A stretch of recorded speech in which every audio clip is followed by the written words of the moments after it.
Хотите на русском, на английском? Но можно на любом, сейчас, собственно, я свободен. Yeah, tell me about Hoover, please. Hover is it's a domain registration platform. So we're a domain registrar, and we're one of the 10 biggest B2C domain registrars in the world. So, Okay. Are you guys located in the US or in Canada? we're in Canada. Well, we're in Canada. It's like two options. Yeah. How did you know? We're a Canadian company. The last WordCamp I was in Montreal, and I saw your coworkers over there. You had an opening ceremony.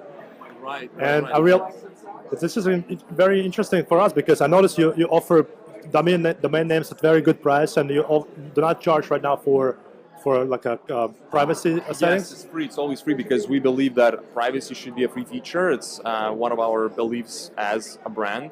So yes, it is free, and we don't upsell on anything, and that's the best part. That's why people love us versus other companies that are here, and they really like our service because we don't upsell on anything. We only offer domains and domain emails, so that is why it's a very easy and very quick and efficient service to use. How often do you guys participate in such events? How's WordCamp work for you so far? We do a few a year. We try and focus on the biggest ones in Canada and North America. I mean, we sponsor every Canadian WordCamp, but we don't attend all of them. Like Calgary is very small. We just give them a little bit of money, or Nova Scotia. But we go to Montreal, Toronto. I think we usually go to Ottawa. I'm not sure if it's happening this year. And in the States, we pick the biggest cities like New York, Chicago, Miami, LA next week. We're going to be there. So we sponsor strategically. We don't do global, not even global. We don't do a North American sponsorship that they have an offer for. But we pick the biggest ones so we can reach the audience. And it's worked pretty well. I feel like it's a long-term investment that you need to do over the course of 5 years at least to see some return. But it's nice to see when people wear your T-shirts that you produced from previous years and they come to the WordCamps, and it's a nice thing. So it's working. It's difficult to assess at this point in time because we've only been doing it for about 2 years. But we'll take a closer look later on. But definitely sign-ups and people are talking about Hover, and so it's a good. We're also pretty new to the game. This is our first year actually doing the sponsorship. But how is in general, do you have like a good returns on the investment? Because I presume sponsorship is a money issue. It's a big commitment. You have to create a PowerPoint presentation. You have to put a lot of time aside of your busy schedule to move here, by rent a hotel, by book a flight. How is that going so far for you? So events cannot be judged on the acquisition scale because direct acquisition from SEM or other things, they're always going to be cheaper. So this is partially branding. So when we started doing these events, people would come up to us and like, I've never heard of Hover. And I'm like, we've been around for 10 years, a part of a bigger conglomerate, 2 cows. And we have almost 1 million domains under registration. We're not a small company, and people still have never heard of us. So it's a big issue. That is incredible. Yeah, it is a big issue, right? So you need to be doing these kind of events, even if they're not amazing return on investment immediately when you put together numbers and see how many people sign up, right? Your acquisition goals might be at $35, $40, and then here you're seeing like $500. It's not feasible, but then you understand if you're not going to do these things, then for the last 10 years, nobody's heard of you. They're not going to learn about you ever. So you need to be investing money into these types of branding activities. And then at the end of 5-7 year period, you'll go back and you see how many customers have we acquired over all this period of time.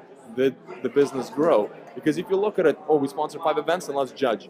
That's going to be a tough one. You're not in the event space in a short run. If you're going to do it for a few events, unless you sell a very expensive product that costs like $10,000 and you get 5 people to buy it, and then sponsorship is $5,000. You spend another $5,000 on other things. $10,000, you sell $50,000 worth of things. It's worth it. But when you sell domains that are $13, you're not going to be, you're not going to be making a return right away. It's a low margin but very sustainable subscription-based business. So you guys, before you start even launching your plugins, you have to first get a good domain name, and you have to start shopping around. And Hover is one of the good registrators from Canada. Yep. Thank you. By the way, tell us how you got into this business. Are you the one of the original founders, or you were just representing the firm? if I was one of the original founders, I'd be flying my own jet and driving my Ferrari right now. No, the company is quite old. It's about 25 years old, I guess, two counts. And Hover, I think they started Hover about 8 to 10 years ago as a test platform for their wholesale business. But it performed so well, and because the values were so good that the business picked up and they said, we're going to invest money into this. I've been with the company for about 2.5 years, and I run the marketing acquisition department, so pretty much all the marketing. And so I have a lot of responsibilities, and one of the responsibilities are events. So I'm here, New York. Great stuff. Events, I think, is the way to promote your business, because all this organic searches are important even today, but all the paid channels like YouTube, Facebook, Instagram, Twitter, Google, the cost of click becoming so high, and the conversion rate is pretty low. But the events give you the opportunity to actually display your product and meet like-minded entrepreneurs. It's more like a place where people basically come together and see how well they're doing compared to each other. And this is a good benchmark for your success. I think events is a must thing for most companies who wants to be noticeable. What advice would you give us for viewers who are looking for to start their own business online? Well, get a domain name. You have to. Domain name. One of the I'm not trying to sell the business, but it's actually the first and the most important thing is to get yourself a domain name, because your domain name is your online identity. If your first and last name is your identity in real world, your domain name is your identity online. And you don't want to be www.wordpress.com/blah blah blah. Like, that doesn't look good. It doesn't look professional. You want to have a good domain name that represents either your business or yourself, depending whatever you do, right? Like your last name, first name, if you're doing something around your own brand, or if you're doing a startup, it has to be concise, nice domain name. So that's the first step. And then you obviously have to build a website. Depending how far you want to go, you can build it through wonderful website builders out there. We're not going to name names, but we all know them. Squarespace. And that's a start. And then, it's a very challenging industry. We sponsor a lot of startup events, and I see a lot of startups. It's 80% chance fail, but you gotta really spend a lot of time and dedicate a lot of time to the work. Probably know this better than anyone. Try and eat and sleep. That's important. But it's a lot of work, and it's the little things that you need to do. Like I said, like starting with a domain name. If you forget a simple thing like that, you might fail. And this is like step number one. There's so many other steps that you cannot skip, and it's tough. So, are there still good names available?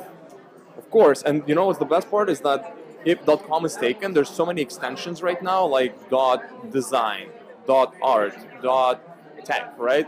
.co, .io. In the tech space, .io and .co are very popular. So you don't need to have a whatever .com anymore. You can have those things. If you're a designer or you're an architect, you want to go and do .design, because that's going to represent your business in a better light. And what you can do is, if .com is available and .design is available, you just grab all of them and then redirect it to the same page and pick whichever one is better.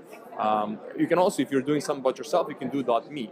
Right, so it's I have a .me because my .com is taken. But you can throw up a resume on the do a 2-pager website with your last name and .com, or even point it towards your LinkedIn page. Or if you're on Instagram, have your name or whatever .something and point it, and then it goes to your Instagram page. Like, there are a lot of little tricks you can do with domain names. I'm more like an old school entrepreneur. I'm 37 now. And I came from the analog era when we didn't have computers, and I'm still thinking that the .com is the way to go. If I cannot find a .com name, I'm not purchasing the domain. But for new generation of folks, you guys know that there's lots and lots of new extensions available, so you can take advantage of this and really find your unique name and book it and hold on to it. Even if your business fails in the future, if you hold to a good name, you can still sell it for a profit and still walk away with some money from it. So it's not like buying a car when it depreciates. Domain names can appreciate over time, especially if you're first one to come in. You grab the best one, and you're good to go. Yep. Awesome. Awesome. thank you so much for this interview, for the opportunity to interview you. Pleasure. Pleasure.